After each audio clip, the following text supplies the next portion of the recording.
Hello everyone, I am here today to show you some watercolor techniques that will hopefully help you in your watercolor journey.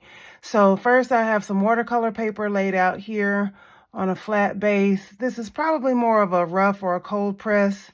And if you want to be really creative, if you have watercolor paper, if you want a smoother finish, you can use a hot press, and luckily this paper that I have has like one side smooth and one side rough, so I'm choosing to use the rougher side here just to show you some texture. But I really want to talk to you today about some techniques. I want to show you some brushes. Normally watercolor brushes, the best kind you want to use are red sable. If you're not sure, they're usually a reddish color. They're very soft. They feel like maybe cat hair. They feel like a rabbit hair or cat hair. They're very soft and they're very good for the fluid water effect that you want to get with your watercolors. So there are different types of watercolor that you can use. A lot of you have seen these types of watercolor cake trays, or sometimes you can use watercolor from the tube, and I'll be using probably both today, but I just really want to show you some techniques more with the water today, more so than anything else. So I want to show you some wet on wet, wet on dry, dry on dry techniques, dry on wet. So I'm going to start out with my brush and my paper. I didn't draw any boundaries here because I kind of want to use my brush as my pencil, and I want to show you how you can make boundaries with just your brush. So first I want to start with wet on wet. So I'm going to take my brush, and I've dipped it in water, and I'm going to block out a place here where I want to paint. Now this is just technique. I'm not painting anything in particular. This is more just kind of fluid, nothing planned out. So I want to wet the area first where I'm going to paint.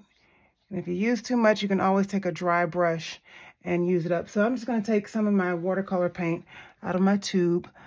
And I'm going to, I have a tray over here. So a lot of times watercolor trays will have sections, and you can put the paint and then do your watery areas there. So they look different.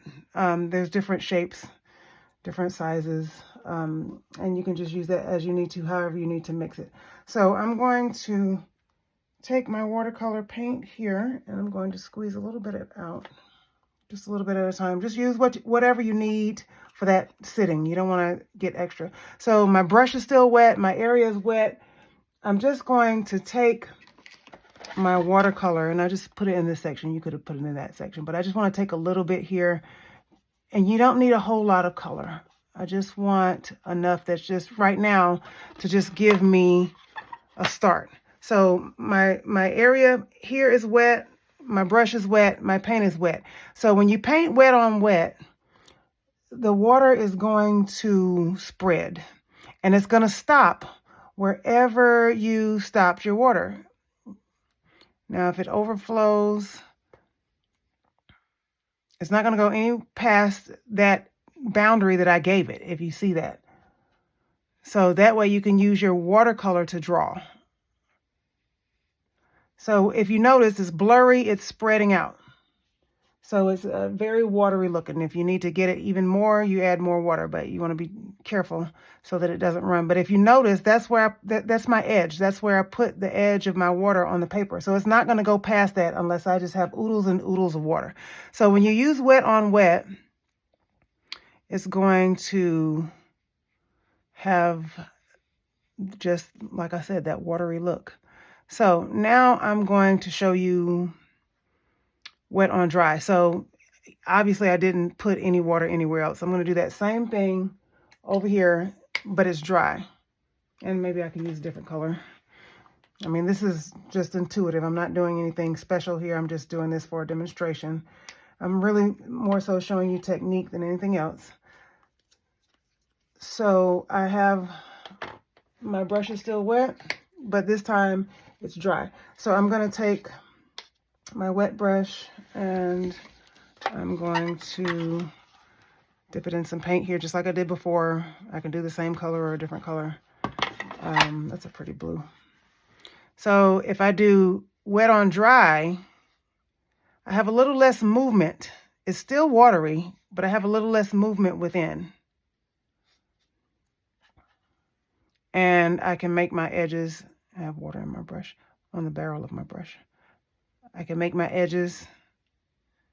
Instead of drawing them with a pencil, I can draw them with my paintbrush. Now, if you notice, when I overlap, it starts to dry as you go. So if I go over here and get some more paint, if I overlap, sometimes you can see that overlapping. So you want to be careful when you're blending.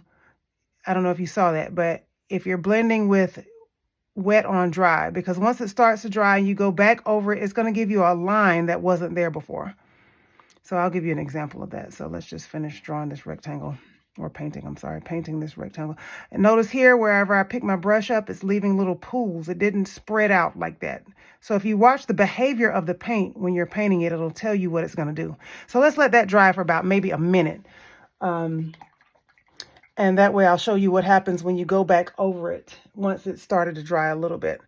Now, if you wanted to blend some colors wet on wet, let's do half wet, half dry. Let's do a rectangle that's half wet.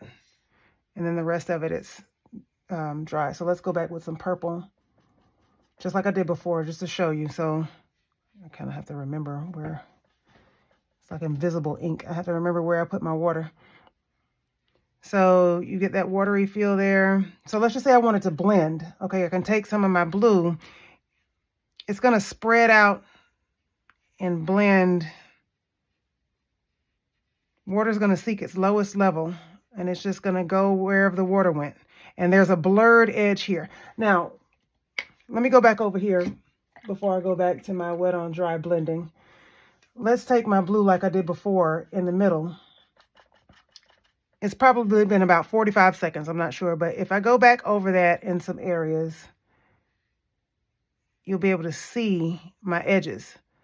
So depending on what you're trying to paint and what look you want, if you don't want those lines, then you need to do it. If you want a more blurred feel, you want to do wet on wet. But the more you dry and the more you go back over it, you're going to see a definition in your lines. So let's go back over here. I did wet on wet 1/2. Let's do some blending wet on dry. So my brush is wet. Let's go for some purple. The other half of this rectangle example.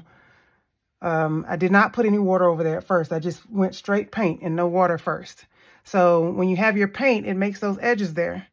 And if you let that dry, it's going to be a hard edge. If you don't want a hard edge, then put your water down first. So it depends on what you want, and you have to know what you want before you do it, unless you're using your mistakes. Now this side has already dried a little bit, but what if I wanted to blend it? Watch. If it's not too dry, I can go in there and blend it just like I would with pencil. So you have to use your time wisely. You have to use your water or no water wisely. So I'm blending here again. This was dried. And if it's wet paint on dry paper, see I have more pigment there. You know, it's going to give, you can get a harder color. I could have gotten a harder color with that if I put more paint on my brush. So if I want to blend, I got to do a little bit more. And if it's not blending the way you want it, if you didn't put the water down first, sometimes clean your brush and just go back in with a plain old dry brush if it's not too much water, and just kind of blend. And see, you notice how that was drying? And see, if I come over here, I'm going to get that hard line. So if you do wet on dry, you're going to get a line. If you do wet on wet, you're not going to get a line. So those are just a couple of techniques to show you. I did wet on wet, I did wet on dry, and I did half blending wet on wet and half blending wet on dry. Now let's try, I don't want to say dry on dry because, well, actually I could. Let's just say I take all the extra water out of my brush and I just use paint. So why don't I do that? Let's dry this brush off. Get all the extra water out of my brush. I mean, it's a little damp, but it's not soaking wet like it was when I did those. So I'm going to get all the extra water out, and I'm just going to take, I'll just use my same paint that I use. I'm just going to take straight paint. So this side I didn't use any, see all that water's over there. I didn't use any water. This is just straight watercolor paint, and I took all the extra water out of my brush. So So let's just pick some of that up, and let's show you what it looks like. It's not totally dry, but it's more dry on dry paper. Look at that. It's just like you're painting with acrylic. It's just a dry brush. Now, if I use a whole bunch of paint, really thick, I just picked all that up, I can do it just like I would be doing with acrylic. But that's not the point of watercolor. You don't want to do that with watercolor unless you have an area of your painting where you need to do that. All right, so let's just say, oh, I forgot I'm painting with watercolor. Okay, so let's just say you thought you were painting with acrylic and you forgot you were painting with watercolor, and you had all this paint on your brush and you started one of these numbers right here, and you got all this paint here and it's kind of drying, but then you're like, oh, I forgot I was painting with watercolor. I thought this was acrylic. And then when you realize it, what can you do? Well, dip your brush in some water and start blending. A whole lot of water, actually. Now, you can use that to your advantage. And I went over that dry paint there, and I just reconstituted it basically with the water. I just reactivated it. And then you can just spread all that out. Now, let's just say I did this, and then I want this to be a solid area, and I want it to just gradually fade out. What can I do? Well, I've got too much paint on my brush. If I keep doing this, it's just going to spread. So clean all that paint off my brush and get water. I can either start on this end. You can see what happens. If you add the water, it's just going to spread. Or I can start on this end, bring it back up. Watch this. Wow. Look at that. Now, if you notice, if you let it dry, you'll get a line there. So if you want that line to disappear, you're going to have to blendy, blendy, blendy. But water is going to make it spread. The more you want that flowy, fluid look, the more water you use. And you just kind of have to allow for accidents. Now, however you leave that, it's going to dry like that. So if you noticed up here, I left those lines, it's going to dry like that. If you notice here, I blended it, it's going to dry like that. So there are things in watercolor paint called watermarks. So if you get like this, it's hard to create. It's something that sometimes happens by accident. If you get this little pool of paint, let's see if I can make it happen. And okay, that's a good space because I have a little puddle there. So let's just say you get a little pool of paint in the puddle and you just kind of leave it and you don't blend it.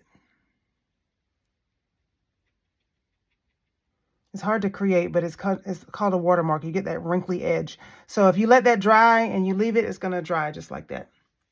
And it's going to look like that when it's dried. So I just wanted to show you a few techniques. We did wet on wet. We did wet on dry. We did half wet on wet blending. We did half wet on dry blending. And then we started with some thick paint with hardly no water in the brush. And then we reconstituted it with water to realize that it's watercolor paint. Okay, thank you for watching. I appreciate your time. I hope you have a good day.